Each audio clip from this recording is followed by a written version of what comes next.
प्रणाम। मैं प्रोफेसर अश्विनी अग्रवाल आपका शुक्राचार्य ज्योतिष में स्वागत करता हूं। आज हम चर्चा करेंगे कि ये विवाह संबंधित समस्याओं में शुक्राचार्य ज्योतिष कैसे मदद करता है या कर सकता है। देखिए, दो विवाह की जब हम बात करते हैं तो दो मेन चीज़ें हैं। एक तो विवाह हो चुका है, उसके बाद शुक्राचार्य ज्योतिष की हेल्प मिल सकती है कि नहीं मिल सकती है, और मिल सकती है तो कैसे मिल सकती है। और एक विवाह करने जाना है मेरे को, तो उसमें मेरे को शुक्राचार्य कैसे गाइड कर सकता है, शुक्राचार्य ज्योतिष कैसे गाइड कर सकता है कि मैं सही मैट्रिमोनियल मैच सेलेक्ट कर सकूं। ये दो पैरामीटर अगर हम समझने की कोशिश करते हैं तो पहले हम बात करेंगे, मैं शादी करने के लिए जा रहा हूं तो जेंडर स्पेसिफिक मेरे को क्या समझना चाहिए कि मेरे को जो सामने वाले जेंडर में देखना है, यानी मैं लड़का हूं मान लो, तो मुझे अपने लिए क्या समझना है और किस तरह की लड़की मेरे को मैच करेगी, उसके लिए मुझे क्या समझना है उसमें। उसके लिए शुक्राचार्य ज्योतिष की गाइडेंस में हमने देखा है कि शुक्राचार्य ज्योतिष जो इंफॉर्मेशन प्रोवाइड करता है, शुक्राचार्य ज्योतिष क्या करता है। शुक्राचार्य ज्योतिष पहले देखता है कि अगर आप लड़का हैं और आप लड़की देखने के लिए जाना चाहते हैं या लड़की को तलाश करना शुरू करना चाहते हैं, तो पहले आप ये समझिए कि आपको जो है आपकी खुद की कैपेबिलिटी क्या है। खुद की कैपेबिलिटी से मतलब एक तो फिजिकल शरीर जो है आपका, उसकी हेल्थ की पोजीशन क्या है, क्या आपका शरीर मैट्रिमोनियल शादी के लिए तैयार है कि नहीं है। देखिए, लगता है उम्र के हिसाब से शादी के लिए तैयार है और एक्चुअली शरीर के हिसाब से आप शादी के लिए तैयार हो, इसमें बहुत फर्क है। आज की जो समस्या आ रही है कि लड़के या लड़कियां 30 साल 32 साल 35 साल के हो गए हैं और वो अभी भी कॉन्फिडेंट नहीं है कि हमें शादी कर लेनी चाहिए कि नहीं कर लेनी चाहिए। इसका कारण क्या है? जबकि देखने में सेहत सबकी ठीक लगती है, कोई ऐसी समस्या नहीं आती, लेकिन वो कॉन्फिडेंस मिसिंग है कि शादी के बाद जो चीज़ की ज़रूरत है उसमें मेरे कोई प्रॉब्लम ना हो। मुझे नहीं पता कि उसके बाद कोई प्रॉब्लम होगी या नहीं होगी। एप्रीहेंशंस के चक्कर में मैं शादी को डिले करता चला जाता हूं। सही एज शुक्राचार्य ज्योतिष के हिसाब से कहा गया है, शादी की सही उम्र लड़के के लिए 21 वर्ष और लड़की के लिए 18 वर्ष की उम्र, जो हमारे कानून के हिसाब से भी सही है और वो शुक्राचार्य ज्योतिष के हिसाब से भी सही है।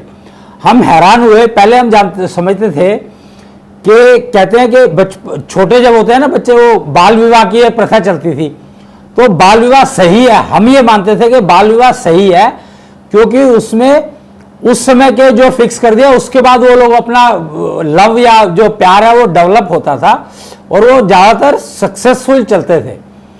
अब जो है डिले करने के कारण, हम बाल विवाह नहीं करने के कारण वो कानून जो बना दिया गया कि 18 साल से पहले लड़की की शादी नहीं कर सकते, इलीगल है, जेल हो जाएगी, तो उसके डर से हम शादी नहीं करते।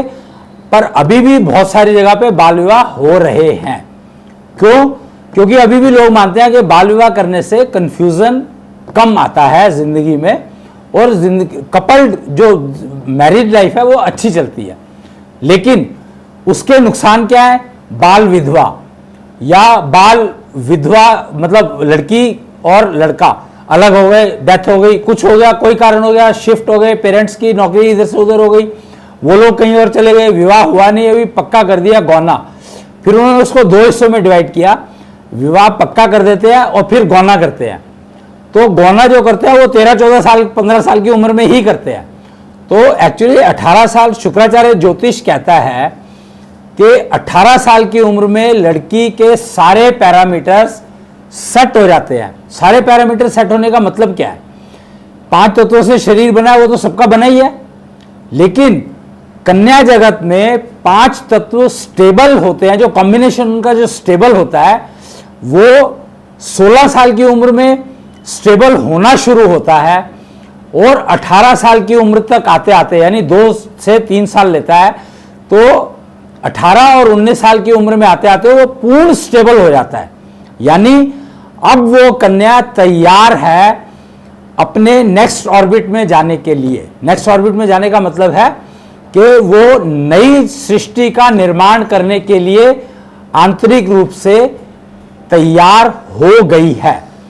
पर एक्चुअली तैयार हुई है कि नहीं है, ये कैसे पता लगे?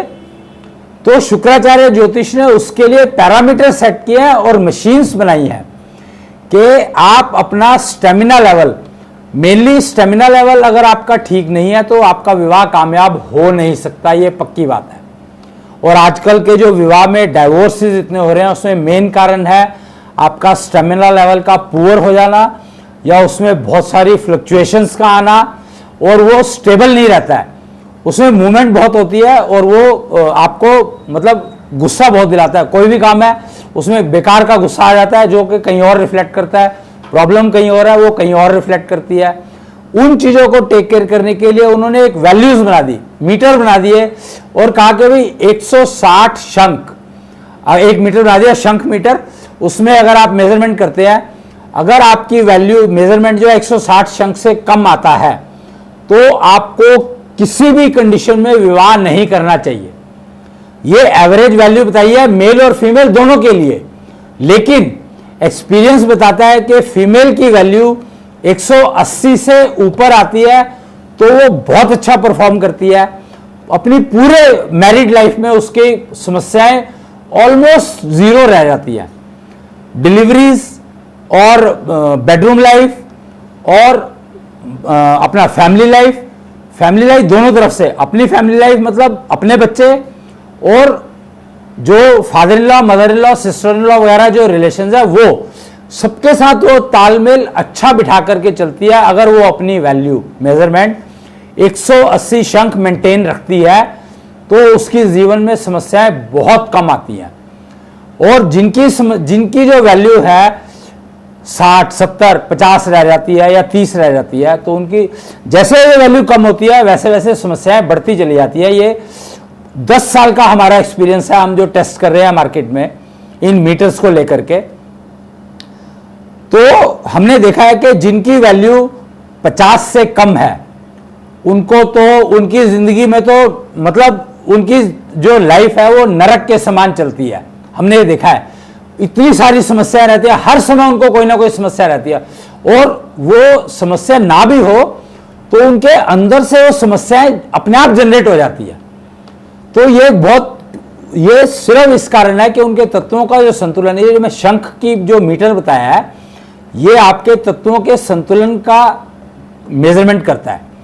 और संतुलन जितना कम होगा, नेचुरल सी बात है, उतने आप डिस्टर्ब रहोगे ही रहोगे, और डिस्टर्ब रहोगे तो एप्रीहेंशन में रहोगे, एप्रीहेंशन में रहोगे तो हमेशा कभी अपनी गलती तो दिखाई देगी ही नहीं, या हर चीज में आप ये कहोगे यार ये तो मेरी गलती है, अब मैं क्या करूं, हो गई तो हो गई। पर आपने गलती मान ली, लेकिन उससे जो नुकसान हो चुका है क्या वो रिकवर हो जाएगा?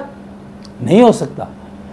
तो ये बेटर नहीं है कि आप अपनी गलती मान तो लो, लेकिन गलती आपको पता लग जाए कि गलती होने वाली है मेरे से और अपने आप को बचा लो, तो कम से कम नुकसान तो नहीं उठाया आपने। गलती फिर भी हो गई लेकिन वो नुकसान तो कम कर लिया आपने।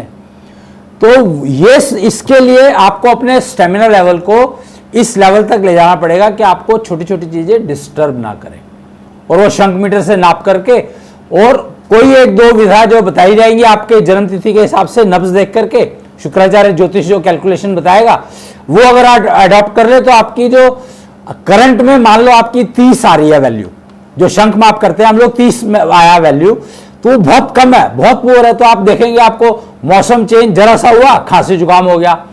अब वो एक हफ्ते की दवाई खाई, दवाई खा करके खांसी जुकाम तो ठीक हो गया, लेकिन उसकी वजह से जो साइड इफेक्ट्स हुए वो जाते जाते जाते जाते 6 महीने लगे, मौसम फिर बदल गया, फिर आपको खांसी जुकाम हो गया। तो आप वो ऐसे विशेष सर्कल में फंसे हुए हैं कि आप क्या करें आपको समझ में नहीं आता, और जिंदगी से तंग होना शुरू हो जाते हैं। फिर कहते हैं कि आप दूसरे को ब्लेम कर रहे हैं कि तेरे कारण मुझे ये हुआ, जबकि ऐसा कुछ नहीं है। सिर्फ आपकी वैल्यू कम थी, स्टेमिना लेवल पे आपने कभी ध्यान नहीं दिया, आपने काम में अपने जो भी काम आप करते रहे उसमें आपने इतना बिजी रखा अपने आप को कि आपको पता ही नहीं लगा कि आपका कब स्टेमिना लेवल गिरना शुरू हुआ। तो अगर आप ये रेगुलर मेजरमेंट करवाते रहे तो आपको तुरंत पता लग जाएगा। भाई थर्मामीटर है 97, मैंने अगर नॉर्मल केस में आपको पता है कि 97, 98 रहता है तो 98 रहता ही है। शंख माप कराने से अगर आप महीने में एक बार शंख माप करा देते हैं, क्या है, 200 रुपये लगते हैं। अगर 1 महीने में एक बार शंख माप करा लेते हैं तो आपको पता लग जाएगा अगले 3 महीने की शंख माप आपको कराने की जरूरत पड़ेगी नहीं। क्यों? क्योंकि वो मेंटेन्ड है। 3 महीने लगातार हर महीने करा लेते हैं, वो मेंटेन्ड है, तो आपको 6 महीने जरूरत ही नहीं पड़ेगी मेंटेन करने की। लेकिन अगर पहले महीने से दूसरे महीने में गिर गई तो इसका मतलब है कि आपसे कोई गलत काम ऐसा हो गया जिसकी वजह से आपकी वैल्यू गिर गई। प्रिकॉशन हमने देखा है अपने एक्सपीरियंस से, पिछले 10, 15, 20 साल के एक्सपीरियंस से, कि अभी चाहे आपकी वैल्यू 30 आ रही हो, उस वैल्यू को 160 तक पहुंचाने के लिए मात्र 40 दिन ज्यादा से ज्यादा लगते हैं, और 40 दिन में आप रिकवर कर सकते हैं। अगर आप देखें तो आपकी शादी अगर मान लो आज फिक्स हुई है तो वो उसमें 1-1.5 महीने का टाइम होता ही है। तो आप आज उसका अभ्यास, आपके जो अभ्यास सूट करेगा उसको सीखें, और उसको 40 दिन का अभ्यास करके आप अपनी मेजरमेंट कराएंगे, और वो गारंटीड है कि 160 पहुंच जाएगी। और फिर आपको जो शादी का जो आप एंजॉयमेंट, जिस पर्पस के लिए शादी की जाती है, वो आप देखेंगे कि उसका पूर्ण उपयोग आप अपने जीवन में, पूर्णता के लिए शादी की जाती है, पूर्णता के लिए, तो वो संपूर्णता की महसूस जब आप करेंगे तो आपको पता लगेगा। आप कंपेयर कर पाएंगे कि जिस कपल ने, मान लो एक आप जैसे फ्रेंड सर्कल होता है ना, तो तकरीबन सबकी शादियां 1 साल के अंदर अंदर सबकी शादियां हो जाती है। तो आप गारंटी देता हूं मैं आपको कि आप महसूस कर पाएंगे कि जिसकी वैल्यू 160 मेंटेन रही, उनका जीवन और बाकियों का जीवन से कंपेयर करेंगे तो वो जमीन आसमान का फर्क दिखाई देगा। यानी स्वर्ग की वाइब्रेशंस आपके घर में वाइब्रेट होती दिखाई देंगी, सुनाई देंगी, समझ आएंगी, और उनका जो वातावरण पे इफेक्ट है वो दिखाई देगा दूसरों को भी, और आप तो उसका एंजॉयमेंट करेंगे ही करेंगे। तो मैं कहता हूं कि स्टेमिना लेवल बहुत जरूरी है, उसको मेंटेन करना, और ये सब शुक्राचार्य ज्योतिष ने दिया है। शुक्राचार्य ज्योतिष ने देने का मतलब है कि साइंस उन्होंने दी, फिर उसको टेक्नोलॉजी में कन्वर्ट करके ऐसे मीटर बनाए गए, तत्व बैलेंसिंग टूल्स बनाए गए। जैसे अगर आपका मान लो जल तत्व प्रधान है, तो जल तत्व के जो तत्व बैलेंसर टूल है वो आपको सामने रखना है जब आप अपने वाइब्रेशंस को क्रिएट करेंगे, तो क्योंकि वो जल तत्व का टूल ही आपके उस वाइब्रेशंस को कन्वर्ट करेगा उस लैंग्वेज में जो लैंग्वेज आपकी बॉडी की प्रॉब्लम समझती है, और वो उसका इलाज तुरंत कर देगा।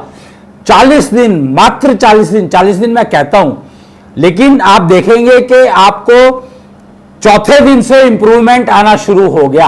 आप मेजरमेंट करें रोज 40 दिन में, हर हफ्ते मेजरमेंट करें, तो फर्स्ट डे से फर्स्ट वीक में जब दूसरी बार मेजरमेंट करेंगे, गारंटीड 20 से 25% का फायदा आपको मिलेगा ही मिलेगा।